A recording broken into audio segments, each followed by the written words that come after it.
How many times we gotta keep having this discussion? How many times we gotta keep bringing this up for people to understand? How many times do I gotta say it on Twitter, on the channel? How many times do I have to bring this up to Nick Wright, Kendrick Perkins, and anybody else that don't want to listen, that don't want to accept the reality? There is a bad man walking who's the best player on the planet, doing things ain't nobody else doing, putting a historically great season up, carrying a team, missing his second and third best player, through the 6th seed, winning against Steph Curry, winning against Giannis Antetokounmpo, upcoming matchups against Joel Embiid. It don't matter. Day, night, away, home, Serbia, America, it don't matter. Everywhere he go, it's an MVP performance. And tonight, the MVP went to Golden State, the number 2 seed, almost fully healthy, just missing Draymond Green, and put on an absolute masterclass to show the NBA that I'm that dude. Who you thought I was? That's me. The one you searching for? That's me. The one you've been asking about? Who's ready to take the reins of the NBA when LeBron James stepped down? That's me.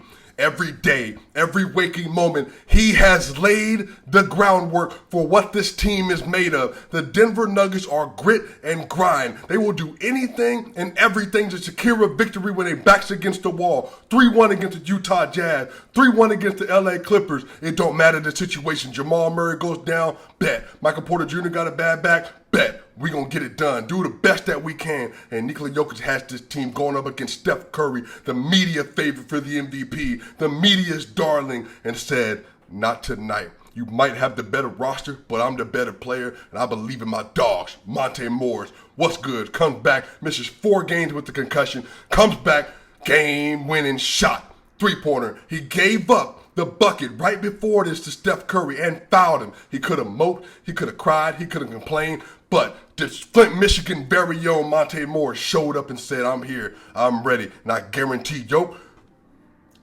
you see me in the corner, I'm finna be ready. There ain't no doubt. There's no question.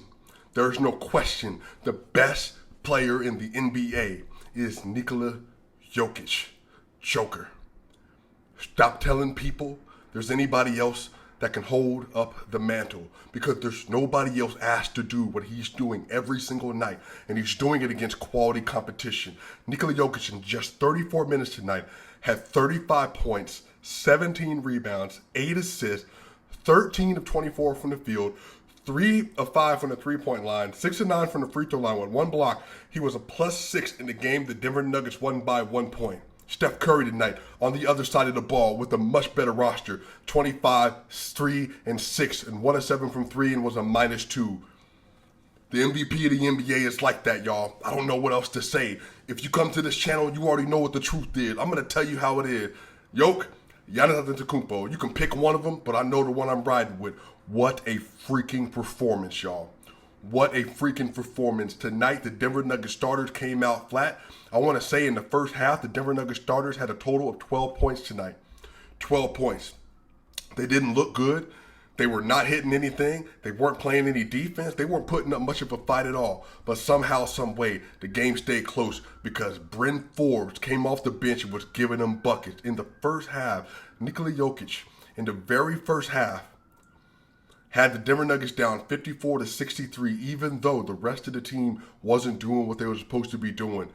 But Bryn Forbes, y'all, listen to this. I told y'all, Bones Highland, Bryn Forbes, DeMarcus Cousins, you can make that work. I've been telling you that Bones Highland needs to start at the 1 all season. I told you we needed to acquire Bryn Forbes. I said for literal months we need to sign Boogie Cousins. And what happened? That trio right there changed the freaking game. Bryn Forbes tonight, 30 minutes, and he deserved every one of them. 22 points, and he deserved and earned every one of them. 8 of 12 from the field, and 4 of 7 from the three-point line. 2 of 2 from the free throw line was a +11, and it don't stop there. Austin Rivers, absolutely masterclass defensive performance tonight. 10 points, 2 rebounds, 1 assist, 4 of 5 from the field, 2 of 3 from the three-point line, 2 steals, +10 tonight. +10, locked up Steph Curry in the possessions he was playing against. They had to get him off of Steph Curry and put Bryn Forbes on him because of how good of defense he was playing tonight.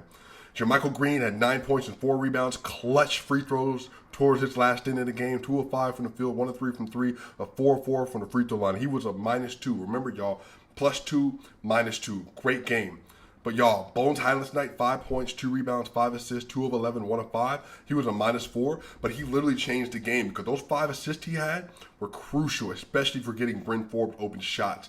And he was getting down in the paint and making it easier for everybody else. But y'all, DeMarcus Cousins wasn't supposed to play tonight.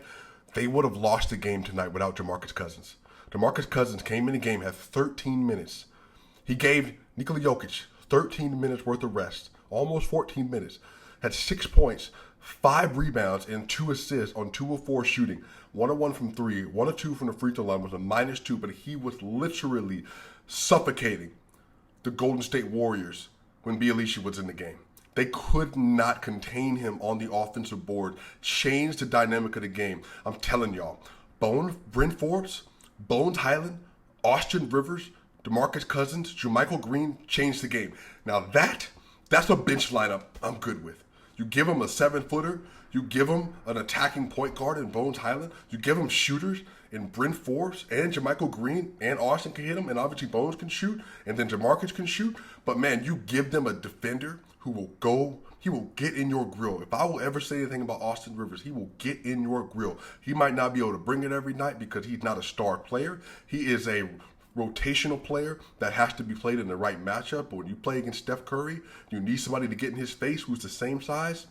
That's the dude you get to assign to that responsibility. Tonight, it was a freaking game, y'all. I'm trying to tell y'all, that first half, I was pissed because I'm watching Jokic. Jokic literally just carrying this team. He was carrying the team. He was carrying the entire team. There was nothing they could do with him, y'all. Through 3 quarters, Nikola Jokic had 26, 17, and 3 through 3 quarters, and nobody else was showing up. It was 76-86 at the end. I want to say 76-86 at the end of the 3rd quarter, something like that. Like, it was a struggle bus, bro. Like, they literally couldn't do anything. The starters weren't doing anything. It was literally all Nikola Jokic. And then, bro, I'm telling you, man, Bryn Forbes came in the game, and this is how good he was. Will Barton was so bad today. And y'all know I've been high on Will Barton, but he's been bad lately. Will Barton was so bad that Bryn Forbes, when he had a great first stint, but when he came in for that second stint, he didn't come out because he's literally changed the dynamics of the floor. Because what they started doing is they were loading up on Yoke to come and double team, at least to show and help. And every time, Monte Morris hit a clutch 3-pointer when they showed and help on Yoke. Clutch 3-pointer. But Bryn Forbes switched positions, and Yoke had it on that right block. Yoke had it on the right block. Literally, they double teamed him. He kicked it out to Bryn, and Bryn hit the 3-pointer, bro. And I'm trying to tell y'all, man, having shooters like that, I don't care who it is. If you put MPJ, Jamal Murray, Bryn Forbes, or Bones Highland with Aaron Gordon and Nikola Jokic, you're not stopping that. So what are you going to do? You're going to leave Murray? You're going to leave Porter? You're going to leave Bryn? And then have AG in a dunker spot? You're not going to do that, y'all. AG didn't have the greatest game, but AG had 10 points, 9 rebounds, and 5 assists. He only shot 5 of 14, but he was a +2. But literally in the second half, him and Yoke started running that 2-man game with him in the dunker spot, and he threw like 3 alley-oops to AG, changed the game. Because once you start loading up on Yoke, all I need you to do is get into that dunker spot and be available, and AG made himself available. That was a team win. Yoke was the best player, but it was a team win because Monte Morris hit the clutches of shots. And when it went up, it looked good. I don't know if y'all remember the 2018-2019 season against San Antonio Spurs. At the end of the 3rd quarter, the Nuggets were down like 13 points or something like that at one point, maybe even more. And at the end of the 3rd quarter, they had a wide angle of it. Literally, Monte Morris gets the ball with like 2 seconds left, dribbles up to the left wing, 3 feet behind the basket, hits the 3-pointer, shoots it. It looked the same. It looked just as pure. It looked just as pure. Like, he had so much confidence when the shot went up, bro. I'm like, dog, that's why I love Monte Morris. That's why he's the best backup point guard in the league. He has literally changed his game. He has upped his game to a level that he may not have ever thought he could reach or had the ability to because of Jamal Murray being there. He has stepped into a starting position, and he has been critical to the success of this team. Critical to the success of this team. I'm trying to tell y'all, man, like, I'm elated. The Denver Nuggets win that. They're a full game behind the Mavericks going into the All-Star break. They're 2.5 games above the Timberwolves going into the All-Star break. They're only 3 games behind the Jazz going into the All-Star break. Jamal Murray's coming back. Michael Porter Jr. is coming back. They are literally in position to get up to the 4th seed. And Nikola Jokic is playing the best basketball of his career. And he's playing one of the best basketball performances in NBA history. He's been that good. And by the way, shout out to Michael Malone. Shout out to Michael Malone. Michael Malone tonight decided at the end of the 4th quarter, less than 4 minutes left, that we need to make a change. So he started fouling. He started sending Kevon Looney to the line, and Kevon Looney went 3 of 8 from free throw. He made 2, but then on other possessions he missed 2 in a row, and it changed the game literally because of that. Just perfect timing from Michael Malone. Michael Malone, great coaching job today. He put back Jokic in the game when he needed to. He stayed with Bryn Forbes. He trusted that these are the players that can get it done. He kept Austin Rivers in the game because he was playing defense. And look, man, he made that decision to start fouling Kevon Looney, and it literally changed the dynamic of the game, y'all. I can't say enough.